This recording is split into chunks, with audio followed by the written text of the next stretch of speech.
Assalamualaikum warahmatullahi wabarakatuh. Yang saya hormati Ibu Ati Sumiati SPDMM selaku Koordinator Program Studi S1 Pendidikan Akuntansi. Yang saya hormati Bapak Prof. Dr. Mardi MSI selaku dosen pembimbing PKL. Yang saya hormati Bapak Irfan Faturrahman selaku Kepala Divisi Keuangan PT Waskita Karya Persero Tbk. Yang saya hormati pula Bapak Muhammad Fadli selaku Kepala Departemen Perbendaharaan dan Pengelolaan Piutang PT Waskita Karya Persero Tbk, dan yang saya hormati Mbak Novi Aulia selaku mentor saya selama pelaksanaan PKL di PT Waskita Karya Persero Tbk.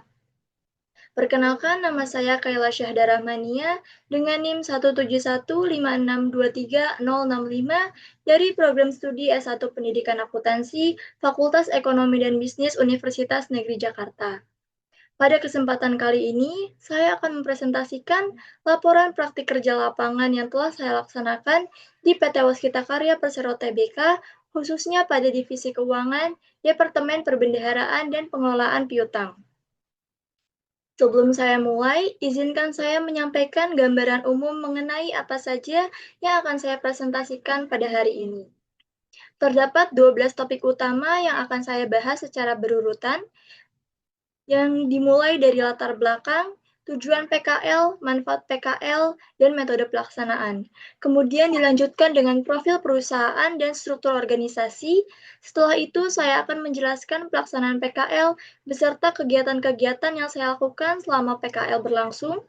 Selanjutnya, saya akan memaparkan analisis pekerjaan, hambatan beserta solusi yang saya temukan, serta saran pengembangan. Dan terakhir, saya akan menutup presentasi ini dengan kesimpulan. Baik, kita akan mulai ke topik yang pertama. Topik pertama adalah latar belakang dilaksanakannya PKL ini. Praktik kerja lapangan atau yang biasa kita sebut dengan PKL merupakan salah satu bentuk pembelajaran berbasis pengalaman yang berperan menjembatani antara teori yang kita pelajari di bangku perkuliahan dengan praktik kerja nyata di lingkungan profesional. Dalam konteks pendidikan tinggi, pembelajaran yang hanya bersifat teoritis dinilai belum cukup untuk membentuk lulusan yang benar-benar siap menghadapi tuntutan dunia industri. Oleh karena itu, diperlukan pengalaman langsung melalui kegiatan PKL ini. Bagi saya sebagai mahasiswa program studi pendidikan akuntansi, PKL memiliki keterkaitan yang sangat erat dengan bidang keilmuan yang saya pelajari.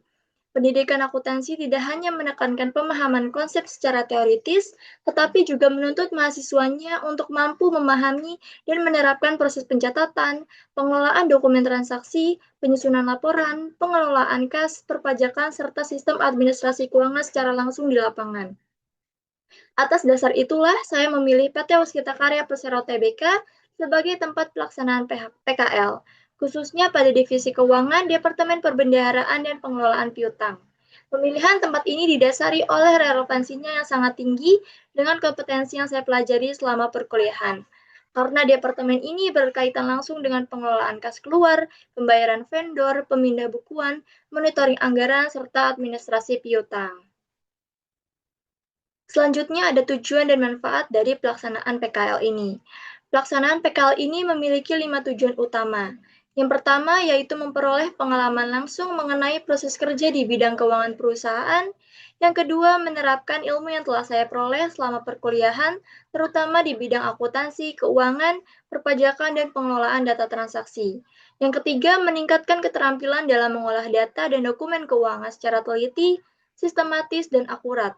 Lalu yang keempat, melatih kemampuan komunikasi, kerjasama, kedisiplinan, dan juga etika kerja di lingkungan profesional. Dan yang kelima, memahami keterkaitan antara teori akuntansi yang dipelajari di perkuliahan dengan praktik pengelolaan keuangan yang diterapkan dalam perusahaan berskala besar seperti PT Waskita Karya Persero Tbk. Adapun manfaat PKL yang dirasakan, yang pertama, bagi saya sebagai mahasiswa, PKL ini memberikan pengalaman nyata, meningkatkan keterampilan teknis, dan juga membentuk sikap profesional yang sangat dibutuhkan di dunia kerja nantinya. Lalu bagi program studi, PKL ini menjadi sarana evaluasi relevansi kurikulum terhadap kebutuhan nyata di lapangan. Sementara bagi perusahaan itu sendiri, kehadiran mahasiswa PKL ini turut mendukung kelancaran kegiatan operasional sehari-hari sekaligus menjadi kesempatan bagi perusahaan untuk mengenali dan mengidentifikasi calon tenaga kerja potensial. Selanjutnya, saya akan menjelaskan metode pelaksanaan PKL.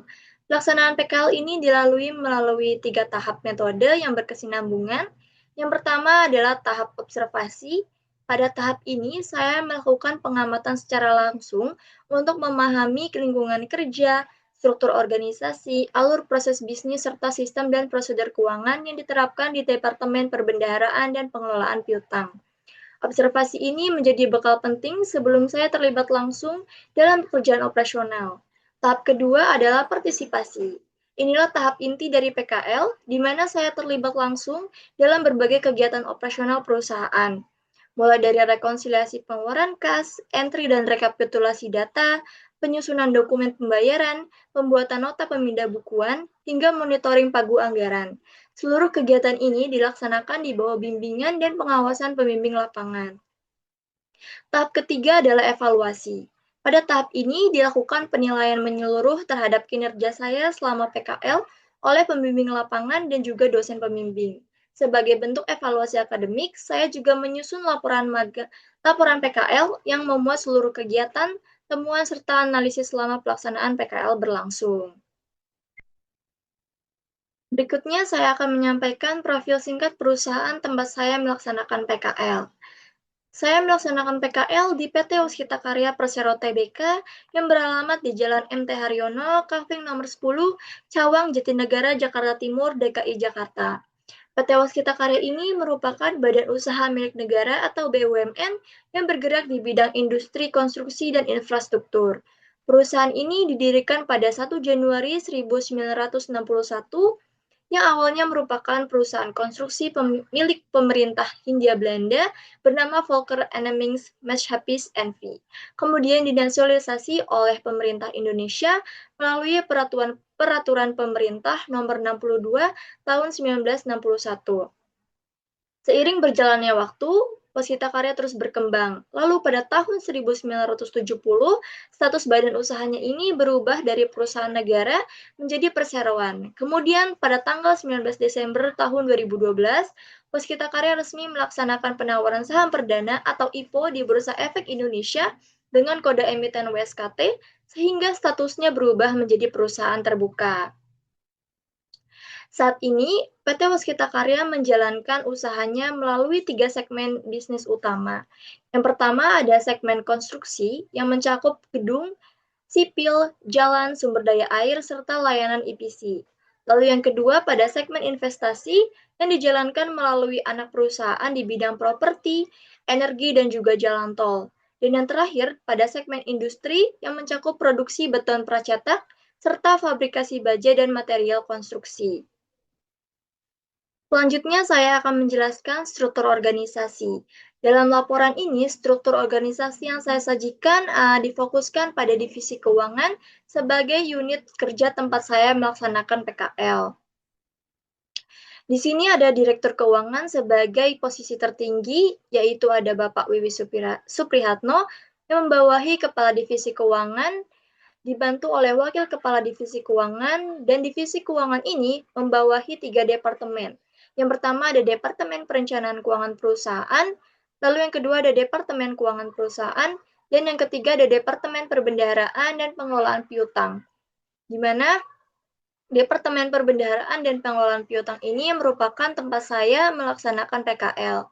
Departemen ini memiliki tanggung jawab yang luas, meliputi pengelolaan arus kas perusahaan secara menyeluruh, pemantauan dan penagihan piutang usaha, serta optimalisasi penerimaan termin pembayaran dari setiap proyek agar risiko munculnya piutang tak tertagih dapat diminimalkan. Sekarang saya akan menjelaskan pelaksanaan PKL secara keseluruhan. PKL saya ini dilaksanakan selama 5 bulan, terhitung sejak tanggal 12 Januari 2026 hingga 12 Juni 2026. Selama periode tersebut, saya melaksanakan kegiatan kerja secara langsung di kantor atau work from office setiap hari Senin hingga Jumat, mulai dari pukul 8 pagi hingga pukul 17 atau pukul 5 sore. Selama 5 bulan tersebut, saya menjalankan 7 jenis pekerjaan. Yang pertama ada melakukan rekonsiliasi pengeluaran kas atau cash out vendor. Yang kedua, melakukan entry data atau menyusun rekapitulasi BU OPEX. Yang ketiga, membuat nota pemindah bukuan atau NPB. Yang keempat, membuat tanda terima NPB. Lalu yang kelima, membuat rencana pembayaran vendor untuk keperluan pajak dan jaminan. Yang keenam, melakukan monitoring tepat pagu anggaran. Dan yang ketujuh, melakukan rekapitulasi nota rimbus karyawan. Seluruh kegiatan ini dilaksanakan di bawah bimbingan dan juga pengawasan langsung dari pembimbing lapangan yang telah ditunjuk oleh perusahaan. Pekerjaan pertama yang saya laksanakan adalah melakukan rekonsiliasi pengeluaran kas atau cash out vendor. Rekonsiliasi ini merupakan proses pencocokan data pengeluaran pembayaran kepada vendor yang tercatat dalam cash flow realisasi perusahaan dengan data transaksi yang terdapat pada rekening koran bank. Dalam pelaksanaannya, saya bertanggung jawab atas rekonsiliasi pada divisi gedung dan luar negeri. Proses ini diawali dengan membuka data cash flow realisasi pada bagian cash out vendor, lalu kemudian saya akan meminta tarikan data rekening koran bank dari karyawan yang berwenang. Setelah kedua data tersebut tersedia, saya akan mulai mencocokkan setiap transaksi satu persatu. Apabila data keduanya sesuai, saya akan mengisi kolom-kolom yang tersedia, seperti biaya transfer dan restitusi, lalu ada nilai realisasi, yaitu nilai bersih pembayaran, lalu ada tanggal rilis pembayaran, lalu akan mengisi keterangan yang berisi dengan nama proyek serta jumlah total nilai realisasinya. Lalu setelah itu saya akan menandai kolom rekonsiliasi akuntansi dengan tulisan "dan" sebagai penanda bahwa transaksi telah berhasil direkonsiliasi. Namun, apabila ditemukan ketidaksesuaian data antara cash flow realisasi dengan rekening koran bank, maka saya tidak dapat langsung melanjutkan proses. Saya harus menelusuri terlebih dahulu dokumen rencana pembayaran untuk mengidentifikasi penyebab ketidaksesuaian tersebut. Kemudian akan saya konsultasikan kepada mentor untuk mendapatkan arahan lebih lanjut. Pekerjaan kedua adalah melakukan entry data dan menyusun rekapitulasi BUA OPEX. BUA OPEX ini mencakup seluruh pengajuan pembayaran yang berhubungan dengan keperluan operasional dan administratif perusahaan, seperti pembayaran jasa konsultasi dan keperluan kantor yang diajukan oleh unit bisnis kepada divisi keuangan untuk diproses pembayarannya. Proses ini diawali dengan penerimaan dokumen pengajuan pembayaran yang telah terverifikasi. Langkah pertama yang saya lakukan adalah memverifikasi kelengkapan dokumen tersebut. Dokumen yang lengkap harus memuat surat pernyataan kesesuaian tagihan vendor, lembar verifikasi vendor, kwitansi berstempel verifikasi, dokumen jurnal dari divisi akuntansi, faktur pajak apabila ada, serta berita acara pembayaran. Apabila salah satu dokumen tersebut tidak lengkap, maka dokumen akan saya kembalikan kepada pihak terkait untuk dilengkapi. Namun, apabila dokumen dinyatakan lengkap dan sesuai, saya akan melakukan entry data ke dalam kertas kerja BO OPEX yang mencakup tahap dan unit bisnis, GL account dan jenis beban, nama vendor, uraian pembayaran, nomor jurnal, informasi kwitansi, data perpajakan, nilai pembayaran bersih, hingga data bank vendor. Setelah entry selesai, data tersebut akan saya masukkan ke dalam lembar rekapitulasi yang kemudian melalui proses penandatanganan berjenjang sebelum pembayaran dapat dilaksanakan. Pekerjaan ketiga adalah membuat nota pemindah bukuan atau NPB. NPB ini merupakan dokumen resmi internal perusahaan yang digunakan sebagai instrumen pengajuan transaksi keuangan dari divisi akuntansi kepada pihak yang berwenang untuk memberikan persetujuan pembayaran kepada vendor. Jenis NPB yang paling sering saya buat selama PKL ini adalah NPB untuk keperluan pembayaran kepada vendor. Proses pembuatannya ini diawali dengan penerimaan dokumen pengajuan pembayaran yang telah terverifikasi beserta surat dari Divisi Pengendalian Transaksi atau DPT. Sebelum mengisi data, saya terlebih dahulu melakukan pengecekan untuk memastikan bahwa nominal yang tertera pada surat DPT sesuai dengan nominal yang diajukan kepada divisi keuangan. Kesesuaian nominal ini menjadi syarat utama karena perbedaan angka sekecil apapun dapat berdampak pada keabsahan transaksi.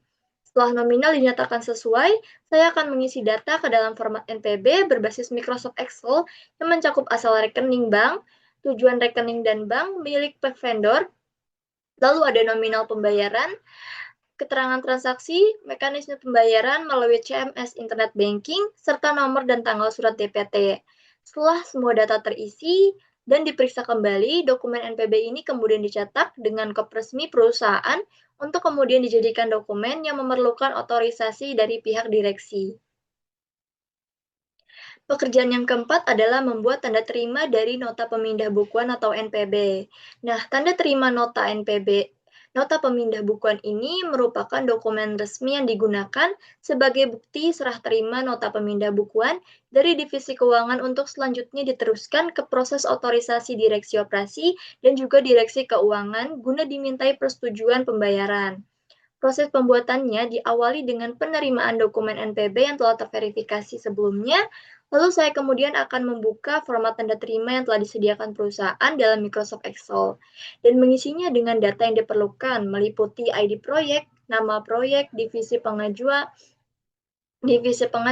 nomor surat DPT, nilai surat, serta nilai pengajuan MPB.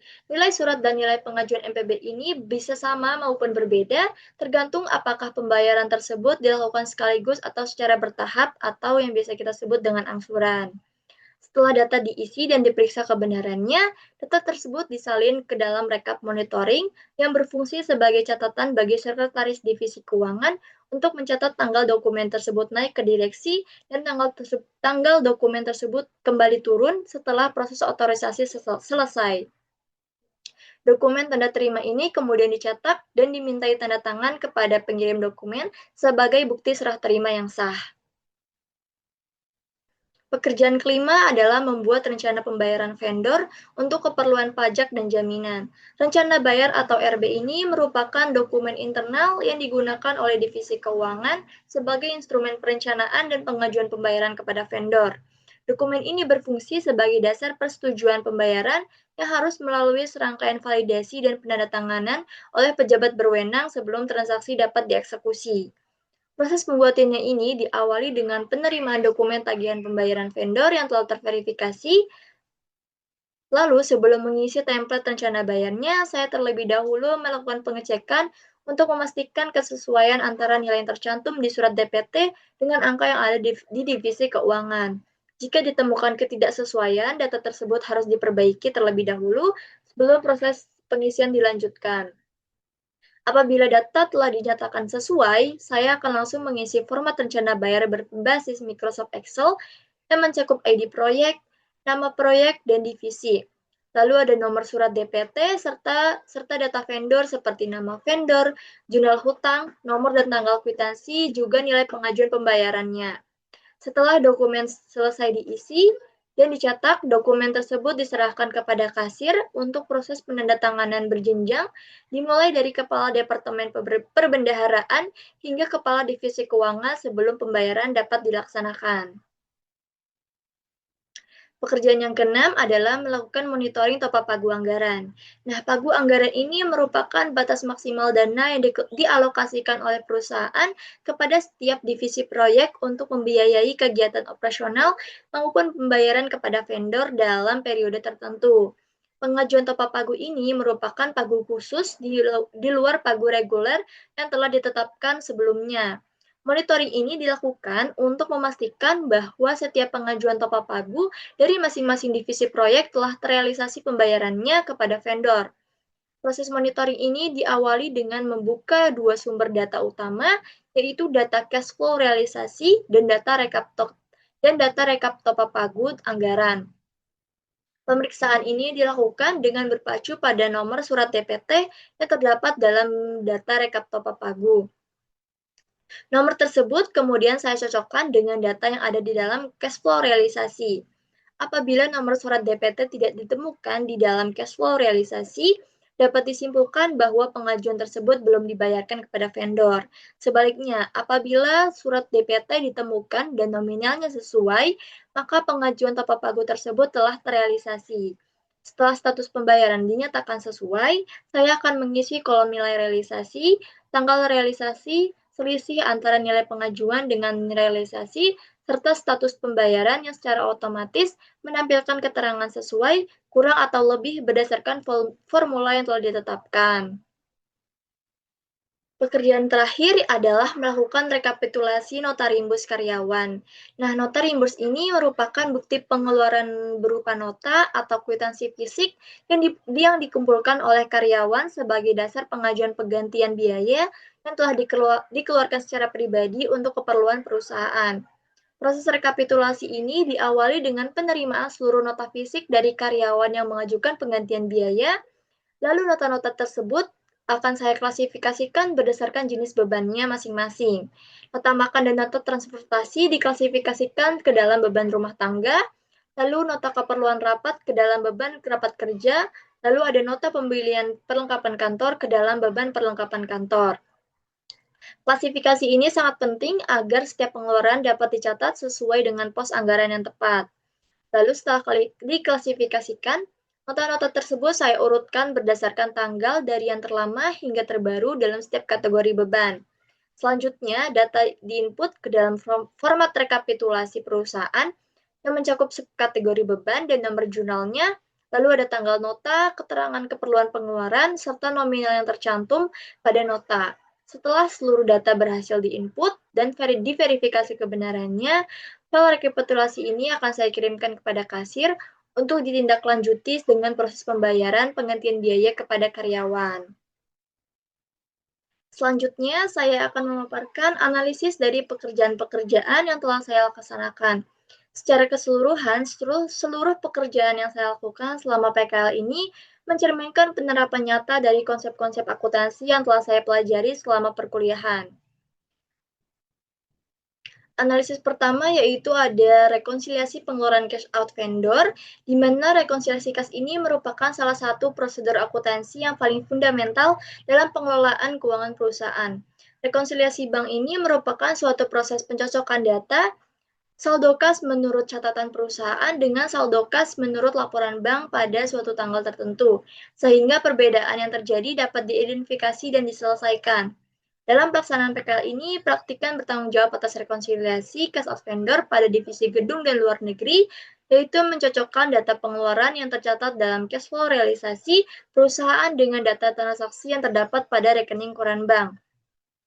Pekerjaan ini secara langsung berkaitan dengan mata kuliah akuntansi keuangan dan auditing yang dipelajari dalam program studi pendidikan akuntansi. Dalam perspektif akuntansi keuangan, rekonsiliasi merupakan bagian dari siklus akuntansi yang bertujuan memastikan bahwa setiap transaksi telah dicatat secara lengkap dan akurat sebelum disajikan dalam laporan keuangan. Sementara dalam perspektif auditing, rekonsiliasi ini merupakan salah satu bentuk pengendalian internal atau internal control yang berfungsi sebagai detektif kontrol, yakni untuk mendeteksi adanya kesalahan pencatatan atau penyimpangan transaksi yang telah terjadi. Melalui pekerjaan ini, saya memperoleh pemahaman mendalam mengenai pentingnya akurasi pencatatan transaksi dalam sistem akuntansi perusahaan berskala besar. Saya juga menyadari bahwa prinsip kehati-hatian atau prudence dan konsistensi dalam pencatatan merupakan kunci utama dalam menjaga keandalan laporan keuangan. Hal ini sejalan dengan standar akuntansi keuangan atau SAK yang mengharuskan setiap entitas menyajikan informasi yang relevan, dapat diandalkan, dan dapat dibandingkan. Lalu pekerjaan yang kedua ada BEWA OPEX yang merupakan dokumen yang mencakup seluruh pengajuan pembayaran yang berhubungan dengan keperluan operasional dan administratif perusahaan. Pekerjaan ini berkaitan erat dengan konsep siklus pengeluaran atau expenditure cycle yang merupakan konsep utama dalam sistem informasi akuntansi. Romney dan Steinberg pada tahun 2015 menjelaskan bahwa siklus pengeluaran ini mencakup serangkaian aktivitas bisnis dan operasi pemrosesan data yang berkaitan dengan pembelian barang dan jasa serta pembayaran kepada pemasok yang harus didukung oleh sistem dokumentasi yang kuat dan juga terstandarisasi. Dalam pelaksanaannya, saya terlebih dahulu melakukan verifikasi kelengkapan dokumen pengajuan yang memastikan bahwa hanya data yang valid dan lengkap yang dapat diproses lebih lanjut. Setelah dokumen dinyatakan lengkap dan sesuai, saya akan melakukan entry data ke dalam kertas kerja BEWA OPEX. Kerjaan ini juga erat kaitannya dengan mata kuliah perpajakan, khususnya terkait pemahaman atas mekanisme pemotongan PPN dan juga PPH. Nah, pengetahuan ini sangat penting karena kesalahan dalam pencatatan pajak dapat berdampak pada kewajiban perpajakan perusahaan. Setelah entry data tersebut selesai, saya akan merekap data tersebut ke lembar rekapitulasi yang akan melalui proses penandatanganan berjenjang sebelum pembayaran dapat dilaksanakan. Lalu analisis ketiga ada membuat nota pemindah bukuan atau NPB yang merupakan dokumen resmi internal perusahaan yang digunakan sebagai instrumen pengajuan transaksi keuangan dari divisi keuangan kepada pihak yang berwenang untuk memberikan persetujuan pembayaran kepada vendor. Dokumen ini dapat digunakan untuk 4 jenis keperluan transaksi, yaitu pemindahan dana, dana kerja, pembayaran, serta BNI VA debit. Dalam konteks sistem informasi akuntansi, NPB ini merupakan bagian dari dokumen sumber atau source dokumen yang berfungsi sebagai bukti otorisasi transaksi sebelum pembayaran dapat dieksekusi. Nah, NPB ini berkaitan erat dengan konsep pengendalian internal, khususnya prinsip otorisasi transaksi atau authorization of transaction. Setiap transaksi keuangan yang material harus mendapatkan persetujuan dari pejabat yang berwenang sebelum dieksekusi. Lalu, pembuatan NPB ini juga mencerminkan penerapan prinsip segregation of duties dan dual authorization dalam tata kelola keuangan perusahaan.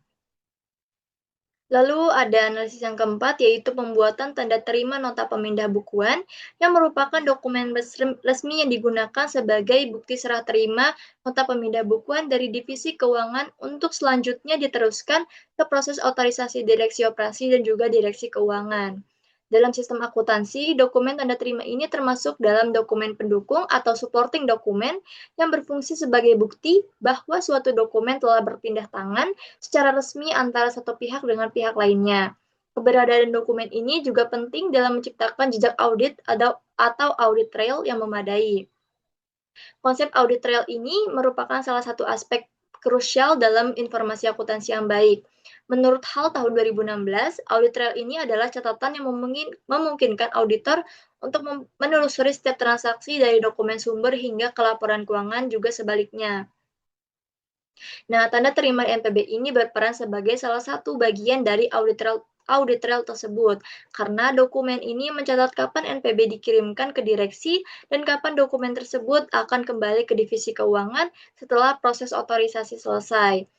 Informasi ini yang dicatat ke dalam rekap monitoring yang berfungsi sebagai sistem pemantauan status dokumen secara keseluruhan. Pekerjaan ini juga melatih saya dalam hal kedisiplinan administratif dan ketelitian dalam pengelolaan dokumen. Hal ini juga sejalan dengan standar kompetensi lulusan program studi pendidikan akuntansi yang mengharuskan mahasiswa mampu menguasai prosedur administrasi keuangan secara profesional. Melalui pekerjaan ini, saya juga semakin memahami pentingnya tertib administrasi sebagai fondasi dalam sistem akuntansi yang andal dan dapat dipertanggungjawabkan. Lalu analisis yang kelima ada pembuatan rencana bayar, yang merupakan dokumen internal yang digunakan oleh divisi keuangan sebagai instrumen perencanaan dan pengajuan pembayaran kepada vendor. Dokumen ini berfungsi sebagai dasar persetujuan pembayaran yang harus melalui serangkaian validasi dan penandatanganan oleh pejabat berwenang sebelum transaksi dapat dieksekusi. Dalam perspektif akuntansi manajemen, rencana bayar ini merupakan instrumen operasional dari anggaran kas atau cash budget yang telah disusun sebelumnya, karena memastikan bahwa setiap pengeluaran kas yang akan dilakukan telah memiliki dasar persetujuan yang sah. Pekerjaan ini berkaitan langsung dengan mata kuliah manajemen keuangan dan juga akuntansi manajemen. Hansen dan Mowen pada tahun 2017 menjelaskan bahwa anggaran kas ini merupakan rencana terperinci mengenai aliran kas masuk dan keluar selama periode tertentu yang berfungsi sebagai alat perencanaan sekaligus pengendalian transaksi kas perusahaan. Rencana bayar yang saya buat pada dasarnya merupakan wujud operasional dari anggaran tersebut dalam skala transaksi harian, di mana setiap pembayaran yang direncanakan harus didukung oleh dokumen yang valid dan telah diverifikasi terlebih dahulu. Lalu ada pekerjaan yang keenam, yaitu monitoring top-up pagu anggaran, di mana pagu anggaran ini merupakan batas maksimal dana yang dialokasikan oleh perusahaan kepada setiap divisi proyek untuk membiayai kegiatan operasional maupun pembayaran kepada vendor dalam periode tertentu. Nah, kegiatan monitoring top-up pagu ini dilakukan oleh saya untuk mengimplementasikan fungsi nyata dari pengendalian anggaran atau budgetary control dalam akuntansi manajemen. Pekerjaan ini memberikan pemahaman mendalam kepada saya mengenai pentingnya pengendalian anggaran dalam perusahaan proyek konstruksi. Dalam perusahaan seperti PT Waskita Karya Persero Tbk ini yang mengelola ratusan proyek secara bersamaan, monitoring tepat pagu ini menjadi kunci dalam menjaga kesehatan arus kas perusahaan secara keseluruhan. Saya juga memahami bahwa proses pengajuan tepat pagu ini merupakan mekanisme fleksibilitas anggaran yang memungkinkan divisi proyek mendapatkan tambahan dana di luar pagu reguler apabila kebutuhan operasional memang mengharuskan demikian, sesuai dengan konsep anggaran fleksibel atau fleksibel budget dalam akuntansi manajemen. Lalu pekerjaan yang terakhir adalah rekapitulasi nota rimbes karyawan. Nah, rimbes karyawan ini merupakan penggantian biaya yang telah dikeluarkan secara pribadi oleh karyawan untuk keperluan perusahaan. Proses rekapitulasi ini dilakukan oleh saya yang berkaitan erat dengan konsep akuntansi beban atau expense accounting dan klasifikasi account dalam buku besar perusahaan. Wigan DKK pada tahun 2019 menjelaskan bahwa klasifikasi beban yang tepat merupakan hal yang krusial dalam penyusunan laporan laba rugi karena kesalahan klasifikasi dapat menyebabkan distorsi informasi keuangan yang berdampak pada pengambilan keputusan manajemen. Pekerjaan rekapitulasi nota rimbes ini juga melatih saya dalam hal verifikasi dokumen fisik, yaitu memastikan bahwa nota yang diajukan merupakan dokumen asli yang sah dan sesuai dengan pengeluaran yang diklaim. Hal ini merupakan bagian dari prosedur pengujian substantif dalam auditing. Setelah seluruh data diinput dan diverifikasi, file tersebut akan saya kirimkan kepada kasir untuk proses pembayaran penggantian biaya kepada karyawan. Dalam pelaksanaan PKL, saya menemui 4 hambatan utama beserta solusi yang saya terapkan untuk mengatasinya. Hambatan pertama adalah keterlambatan dalam memperoleh data rekening koran sebagai data pendukung untuk proses rekonsiliasi harian. Mengingat volume transaksi yang cukup tinggi dan bisa mencapai lebih dari 100 transaksi per hari, keterlambatan data ini cukup menghambat kelancaran pekerjaan saya. Lalu solusi yang saya terapkan adalah melakukan pengingat secara proaktif kepada karyawan yang bertugas menarik data rekening koran, dan apabila diperlukan, saya akan menghubungi karyawan lain yang juga memiliki wewenang terhadap akses data tersebut. Lalu hambatan yang kedua adalah ditemukannya ketidaksesuaian data antara cash flow realisasi dengan rekening koran, yang diduga disebabkan oleh biaya administrasi bank yang tidak ikut tercatat, sehingga menimbulkan selisih di antara kedua sumber data. Solusi yang saya terapkan adalah menelusuri dokumen rencana bayar yang berkaitan dengan transaksi tersebut. Dan apabila penyebabnya masih belum dapat teridentifikasi, saya akan berkonsultasi langsung kepada mentor untuk mendapatkan arahan lebih lanjut. Lalu hambatan yang ketiga adalah kurangnya ketelitian dalam verifikasi data sebelum dokumen dicetak. Nah, khususnya pada saat pembuatan NPB dan juga tanda terima. Kesalahan pengetikan atau typo ini seringkali baru disadari setelah dokumen selesai dicetak sehingga menyebabkan pemborosan kertas dan juga waktu. Solusi yang saya terapkan adalah membiasakan diri melakukan pengecekan berulang sebanyak 2 hingga 3 kali sebelum mencetak dokumen. Lalu hambatan yang terakhir adalah kendala teknis pada file Excel bersama yang digunakan oleh beberapa karyawan secara bersamaan. Sehingga data yang telah saya kerjakan kadang terhapus atau berubah akibat aktivitas pengguna lain. Solusi yang saya terapkan adalah melakukan pengecekan data secara rutin dan juga menyimpan salinan histori file secara berkala sebagai cadangan. Berdasarkan pengalaman selama PKL, saya ingin menyampaikan beberapa saran pengembangan kepada dua pihak. Yang pertama, bagi perusahaan, saya menyarankan 3 hal. Yang pertama itu penetapan jadwal distribusi data rekening koran yang lebih teratur agar proses rekonsiliasi harian dapat berjalan lebih lancar dan juga tepat waktu. Yang kedua, penambahan sistem perlindungan data pada file bersama yang digunakan oleh beberapa karyawan secara bersamaan, agar pekerjaan yang telah diselesaikan oleh satu pengguna tidak terganggu oleh aktivitas pengguna lainnya.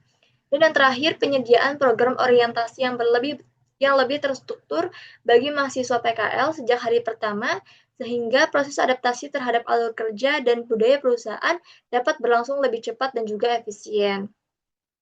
Lalu selanjutnya bagi program studi pendidikan akuntansi, Saya juga menyarankan 3 hal. Yang pertama, penguatan materi perkuliahan, terutama terkait rekonsiliasi dan juga pengendalian internal dengan menggunakan contoh kasus yang lebih mencerminkan kondisi nyata di dunia kerja. Lalu yang kedua, mengintegrasikan pelatihan Microsoft Excel tingkat lanjut ke dalam kurikulum, mengingat keterampilan tersebut menjadi kebutuhan yang sangat mendasar di hampir seluruh lingkungan kerja akuntansi dan juga keuangan. Dan yang terakhir, perbanyak kegiatan simulasi dan juga praktik kerja dalam perkuliahan, serta memberikan pembekalan mengenai etika dan juga budaya kerja profesional sejak dini agar mahasiswa lebih siap saat terjun ke dunia industri atau dunia kerja. Baik, sebagai penutup, saya akan menyampaikan kesimpulan dari pelaksanaan PKL ini. Pelaksanaan praktik kerja lapangan di Departemen Perbendaharaan dan Pengelolaan Piutang PT Waskita Karya Persero Tbk selama 5 bulan telah memberikan pengalaman yang sangat berharga bagi saya.